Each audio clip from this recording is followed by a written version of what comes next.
Ça y est, on est déménagé. Évidemment, tout n'est pas terminé. Dans les derniers jours, je me suis concentré à rendre la maison un peu plus fonctionnelle. On regarde ça. La semaine dernière, j'avais fait la plupart des tiroirs des armoires de cuisine. Il me restait les 2 tiroirs à gauche de la cuisinière à faire. Comme pour les autres tiroirs, j'ai fait le tout en contreplaqué de merisier. Après avoir découpé tous les morceaux et fait un petit sablage, j'ai procédé à l'assemblage.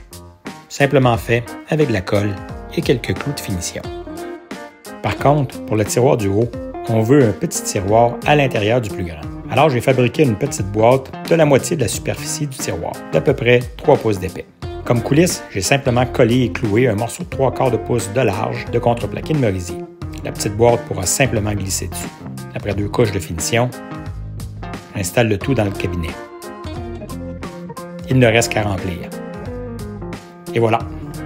Bon, toujours dans la cuisine, on a prévu un cabinet où seront cachés le micro-ondes et le grille-pain quand ils ne sont pas utilisés. C'est un peu comme un cabinet dans un cabinet que j'ai à fabriquer. Le cabinet que je construis aura 4 pouces de moins large que le cabinet dans lequel il va être installé. En laissant 2 pouces de chaque côté, on pourra installer les glissières qui permettront aux portes de s'encastrer dans le meuble quand on utilise les appareils.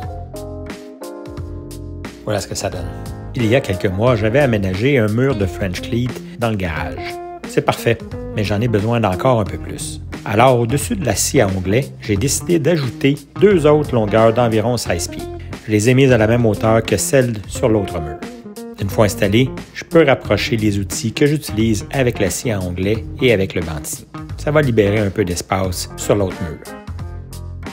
Depuis qu'on est déménagé, pour assurer l'intimité de certaines pièces, j'ai installé de vieux draps dans les fenêtres. C'est pas très joli et pas très pratique. Il y a quelques mois, j'avais acheté des toiles alternées en vente, vraiment pas chères. Avant de pouvoir les installer, je dois les couper à la largeur voulue. C'est pas très compliqué. Il suffit de couper toutes les pièces de la différence entre la largeur de la toile et la largeur voulue. D'ailleurs, une des premières vidéos que j'ai faites expliquait comment faire. Une fois coupé, il ne reste qu'à installer et à recommencer pour la fenêtre suivante.